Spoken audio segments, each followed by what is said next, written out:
husgado ngayon. Sabi naman ng MTRCB kung may kaso, hindi sila makakapag-review. So, ako mismo naghihintay lang din. Kuya Mon, marami nagulat na yung role mo dito si Dr. Ray de la Cruz. Ano reaction Saan to? mo?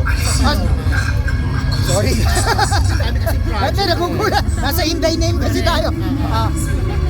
Sorry, ano tanong mo? Ano reaction mo, maraming nagulat? Wow, si Consumiano bilang si Dr. Ray de la Cruz. Ay, well, ano naman yun? Siyempre, nakaka-overwhelm din na kahit na may mga nagsasabing negative tungkol sa pelikula, pero positive naman yung mga natatanggap ko.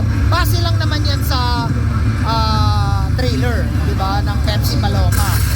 Eh, overwhelmed pa rin ako, nagpapasalamat pa rin ako na ang tingin nila sa akin ay artista, aktor.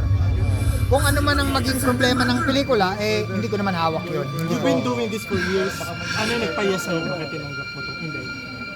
ay, ano eh, syempre, artista ako eh. Wala akong, kumbaga na, magiging dahilan para hindi tanggapin ito. Medyo controversial din yung character ko dito dahil true to life din si Abu Sabaya. So, sa mga post ko nga minsan sa Facebook ng character, may mga nagre-react na kaagad na syempre, yung mga kapatid na Muslim, parang pasasamain na naman daw natin. Eh, as Direct Cesar said, ito'y documented, nangyari naman talaga. At itong mga taong ito ay hindi nire-represent ang Muslim community o ang buong kamusliman.